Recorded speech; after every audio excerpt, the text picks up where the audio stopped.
been quite a while since I've made a video on the Mustang, so I figured I should give you guys an update on how everything's been going. I really haven't had time to touch the car. I've been focusing on other things in everyday life, trying to get the house ready, so I've been working on the house a lot. We're expecting our first kid. I got married last year, so yeah, it's been pretty busy. Haven't really had much time to work on the car, so this will be a little update video. We'll go over pretty much everything I've done. I did find a motor. I've been picking up parts here and there, so that way when I do get time, hopefully here in a couple of weeks, I can start knocking some stuff out. So I'm not going to waste any more time talking. I'll get to showing you guys the car, and we can go over everything and take a look at it all. So if you have any questions or comments about anything, any tips, go ahead and leave them down below in the comment section, and I'll take a look at them. Any advice is good advice, even if it's constructive criticism. So I'm trying to do this build as budget friendly. I'm not going to use the word cheap, but budget friendly as possible. So yeah, so let's go take a look at the car, and we can take a look at the motor I picked up as well. So there it is. It's all welded in. I don't know if I included that in the last video. I think I may have. I probably should watch it. Yeah. So it's in. I kind of got it somewhat rust prepped. I mean, as you can see, it is not the greatest because it's starting to rust in some spots. But it's in. Flaming River steering rack is in. It's the manual rack. The bushings are just Prothane bushings on it. I don't know if some people do solid mounts, but I'm gonna try the polyurethane ones first. We got the BMR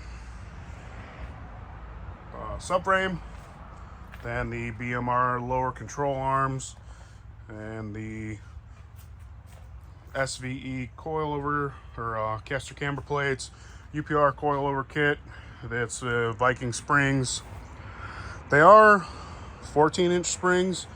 Let me know down below if you run the 14-inch springs, because running these 14-inch springs, I've had trouble trying to get the nut to thread on. So that's as far as I could get it to go, and I really don't like it. So I did buy some new nuts, some Nylock nuts from Fastenal to put on there, because yeah, there's no room to get any kind of washer or anything on there. So yeah, so people have said they've gone with the 12s. A couple people I've talked to.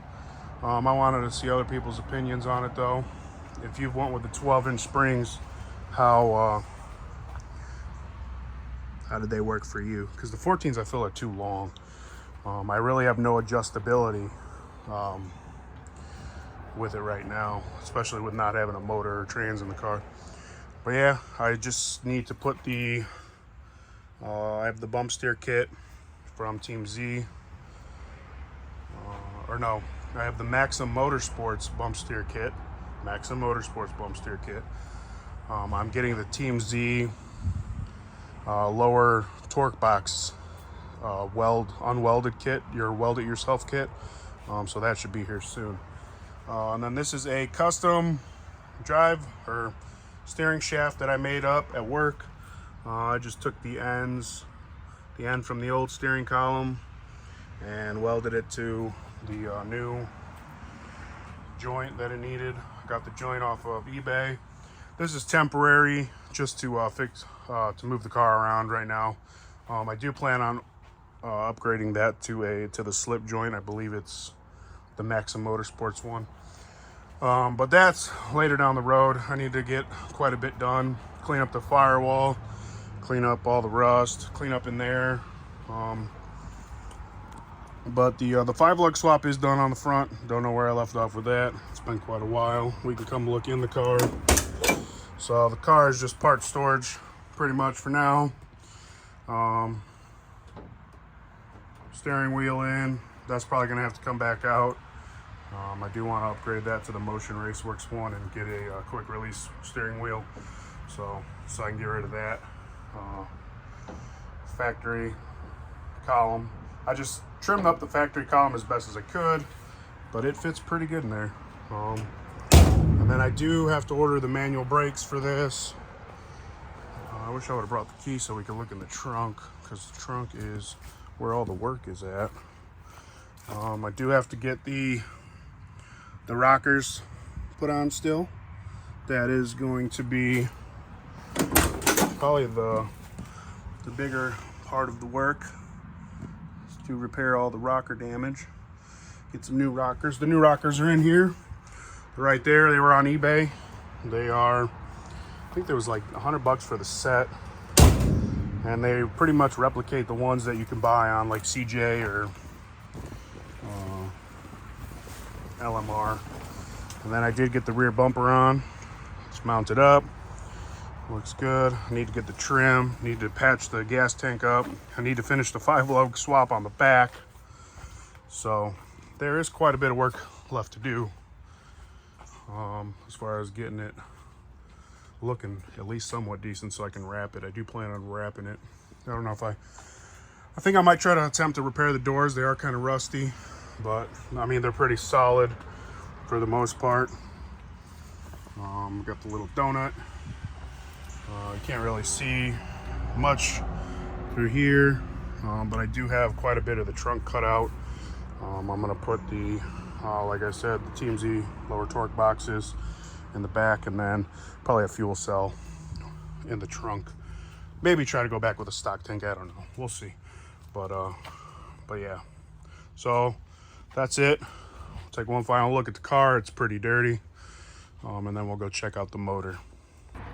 All right. So you've seen the car. You've seen pretty much how it's sitting now. So let's go take a look at the motor and everything else that I have accumulated over the past few months for this car since I've been busy elsewhere. So we can take a look at everything I've gathered so far. There she is in all her glory, an LS 53 out of a 2001 Tahoe. The guy said it had 100,000 miles on it, and so far taking it down, I mean, it's dirty. It's dirty and it needs to be cleaned, but it's in fairly good shape. There's the intake manifold. I do not plan on running this one. I am going to run this one, which is a Trailblazer SS intake. I got the fuel rails, fuel injectors. There we go, fuel injectors. I got everything pretty much as you see here for $100 on Marketplace, which is a steal because every place I've looked for just the just the Trailblazer intake is like $200 or plus. I do have the wiring harness. The guy gave me the wiring harness, fuse box, pretty much all the wiring, and the computer. I have the computer. I think it's somewhere in that mess down there. But yeah, I got to clean the shed. Well, really, I need to build a new one. That's on my agenda. As you can see, it's whoever built this one didn't really build it right. As you can see, it's starting to get some pretty good gnarly water damage on it. So that's pretty much it. Yes welder. Still haven't used this, but I will get to use this once I order that Team Z lower torque box kit. This one, Champ, recommended all day. This one we'll see though. We'll see if the reviews stand up to how good it is. I do need to get a spool gun for this so I can start practicing on my aluminum, at least spool gun welding. But yeah, that's my little powder coating setup. I don't know if I ever put that. I did. I started practicing. These are the stock SN95 brakes off of 94 that I practiced on, and then I rebuilt them. I really don't know if I'm going to use them, but I'll keep them around unless somebody wants to buy them. I do have them up on Marketplace right now. Fairly cheap, I think like $50, just so I can get rid of them, so I can make some room. Alternator is over there. That's the truck alternator. Worked fine. Plan on running that. Coil packs or whatever, mounts, brackets. I had to throw all the coil packs away because they were all cracked.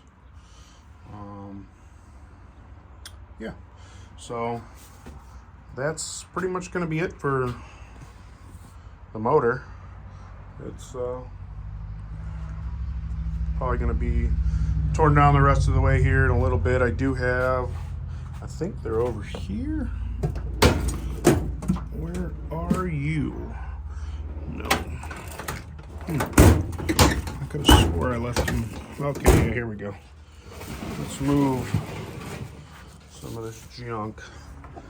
There we go. So I do have these for it. These are this, I think they're called Speedmaster. I don't know. They were on Jegs, but they're the ones you could buy off Jegs for like $100. They're the stud kit for LS 5.3 4, was it 4.860? But you can get the stud kit for $100. We're doing a budget build. Why not try them out? It's got pretty good reviews on the forums, and they've got pretty good reviews on the actual website itself.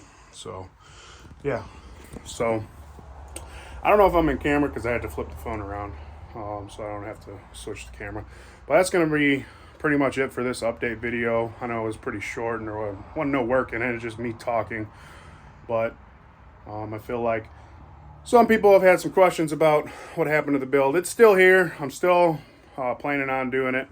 It's getting to the point where I should be able to do some work here soon on it. I do have, like I said, parts accumulated. So parts on the way. So there's plenty of work that I can be knocking out on it. I just have to find the time. So hopefully with a newborn, I'll be able to find some of that time. But thanks for watching. I appreciate you checking out the video. You can always help out by subscribing, liking, commenting on the stuff if you enjoy it. There are going to be plenty more videos to get this Foxbody back up to running from what it was, which was a pile of junk. So if you're interested in that, if you want to do it yourself, you know, follow along. It's pretty much achievable for anybody. You know, there's so much information out there now with the internet and the forums and Facebook groups and all that, you know, if you want to do something, the information is out there to learn it. Yeah, you're going to have people say, oh, I'll pay a professional to do it. But, you know, those professionals at one point in time, they were beginners. So, you know, if you want to learn it, if it's something that interests you, go out there and do it. Don't listen to what anybody else says. You know, you're not going to be the greatest when you first start, just like with welding. I suck, but, you know, practicing every day will get you better. So thanks for watching. Like, comment, subscribe, and hopefully look out for the next video here in a few weeks. Thanks for watching.